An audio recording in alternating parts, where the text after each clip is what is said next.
Hello guys. Okay तो मैं आज देखने वाला हूँ कुछ हॉरर यूट्यूब वीडियोस। तो चलो देखते हैं। सबसे पहले मैं यूट्यूब में जाऊँ यार। मेरा यूट्यूब चैनल ऑन है। बंद करो खावा समय सब करे ना मानुष। मेरे भाई का यूट्यूब चैनल में अभी देख रहा हूँ। देख क्योंकि अचानक अपलोड का नंबर डिलीट करके डाउनलोड हो गया और तो हॉरर वीडियो देखेंगे। चलो इसको हटाओ भाई। तो आई एम रॉकर के चैनल पर कितने वीडियो आ चुके हैं।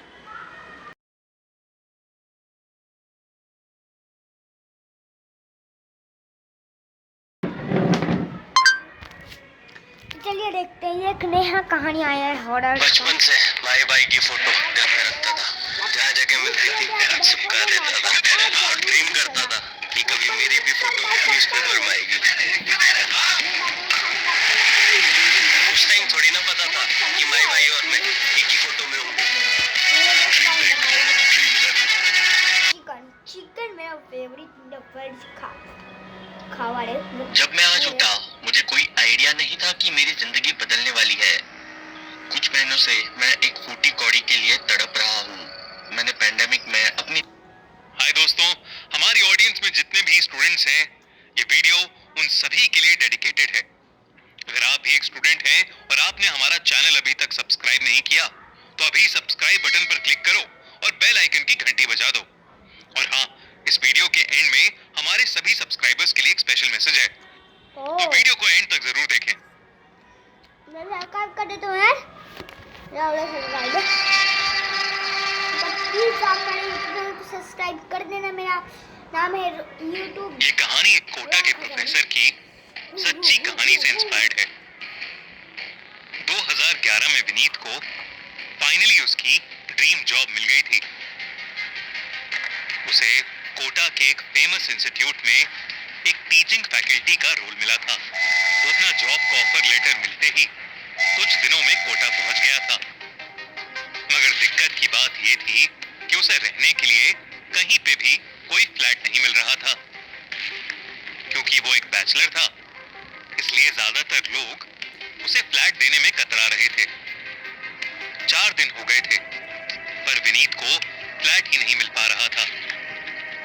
लेकिन आखिरकार एक ब्रोकर की हेल्प से उसे एक फ्लैट मिल गया।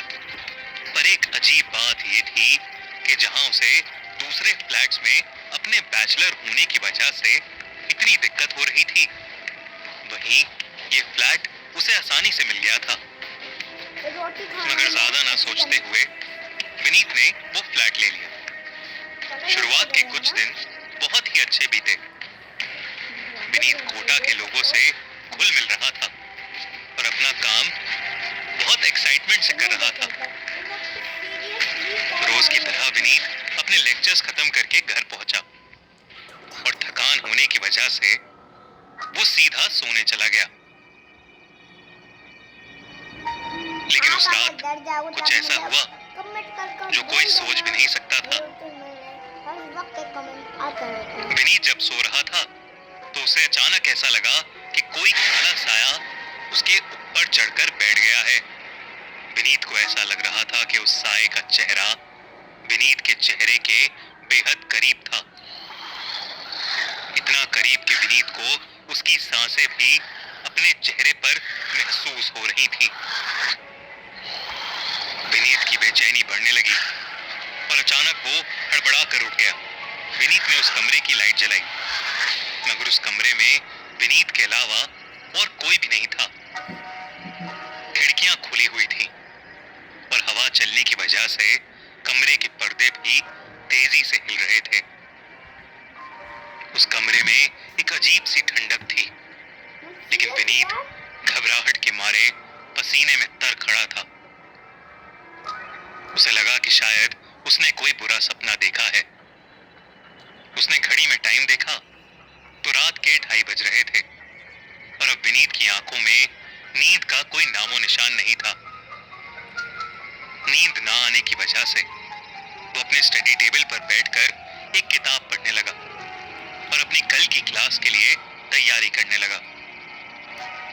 लेकिन कुछ ही देर बाद उसे फील हुआ कि जैसे कोई काला साया उसके पीछे मंडरा रहा हो।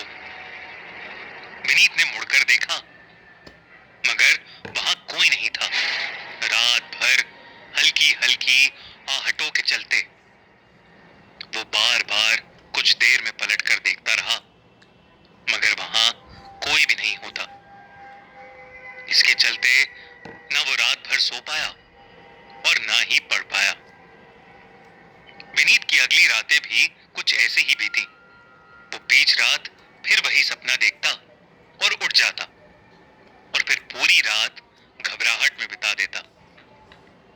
उसे लगने लगा कि शायद वो थोड़ा पागल हो रहा है। एक रात जब विनीत घर आया तो उसने देखा कि उसकी सारी किताबें उसके बुकशेल्फ से गिरी पड़ी थी और उसके नोट्स पर इंक फैली हुई थी। विनीत ये देखकर डर गया। उसने देखा कि उसके कमरे की खिड़की खुली हुई थी, तो उसे लगा कि शायद तेज हवा के चलते उसकी किताबें नीचे गिर गई होंगी। वो अपनी किताबें समेटने लगा और वापस उन्हें अपनी टेबल के ऊपर रखने लगा।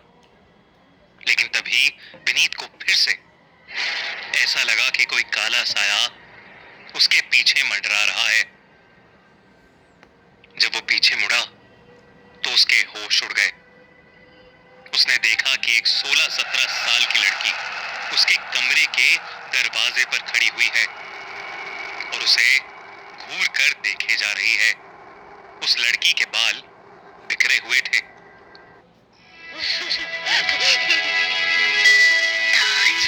Taj Mahal was built by Shah Jahan in 1632. क्या आंखों के नीचे बड़े बड़े काले गड्ढे थे और कपड़ों पर धूल जमी थी। उसकी गर्दन पर एक बहुत ही भयानक चोट का निशान था। अचानक उस लड़की ने अपनी गर्दन टेढ़ी की और वो विनीत को देखकर मुस्कुराने लगी। उसकी आंखें भी अचानक ही सफेद पड़ गईं और फिर एकदम से वो वहां से गायब हो गई। विनीत को समझ नहीं आया कि उसके साथ अभी अभी क्या हुआ है। उसे लगा कि उसका पागलपन बढ़ता जा रहा है और उसे कोई पागलपन का दौरा पड़ा है और वो ये सब कुछ हेलुसिनेट कर रहा है। वो सहमा हुआ नीचे गार्ड के पास गया, लेकिन गार्ड वहां नहीं था। फिर वो अपनी सोसाइटी के सामने वाले जनरल स्टोर पर गया। पिछले कुछ दिनों में उस स्टोर के मालिक से विनीत की अच्छी बातचीत होने लगी थी। विनीत को ऐसा डरा हुआ देख स्टोर के मालिक ने उससे पूछा कि उसे क्या हुआ है।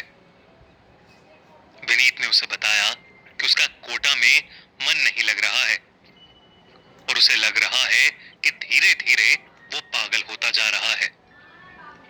ये सुनकर उस स्टोर वाले ने विनीत से पूछा कि वो सामने वाली बिल्डिंग के कौन से फ्लैट में रहता है। जब विनीत ने अपना फ्लैट नंबर उसे बताया तो वो एकदम से शॉक हो गया। उसने विनीत से पूछा कि क्या उसे उस फ्लैट के बारे में सब पता है। विनीत को कुछ समझ नहीं आया तो स्टोर वाले ने उसे बताया विनीत के वहां आने से कुछ साल पहले एक माँ अपनी बेटी के साथ उस फ्लैट में रहा करती थी और पढ़ाई के प्रेशर की वजह से उसकी बेटी ने उसी फ्लैट में सुसाइड कर लिया था और तब से वो जगह खाली पड़ी है। जब विनीत ने ये किस्सा सुना तो उसका दिल ये सब सुनकर जोरों से धड़कने लगा।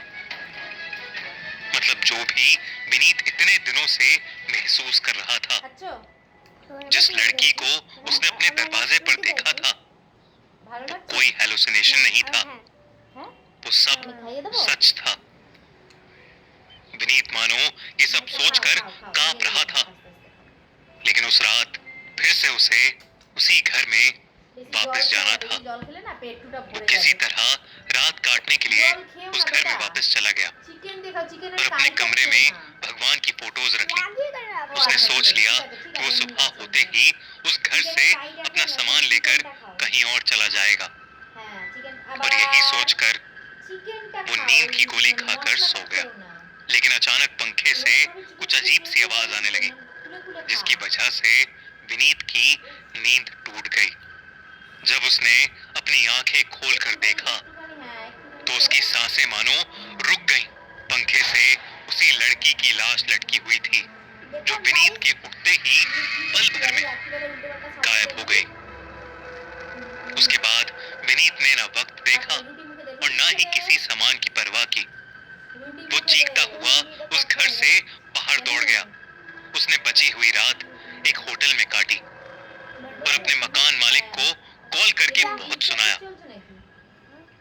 अगले ही दिन उसने अपने एक दोस्त की मदद से वो घर खाली किया और वहां से बहुत दूर कहीं रहने चला गया। गाइस आज के लिए गाइस कैसी लगी? आज के लिए बस है तो टाटा बाय बाय।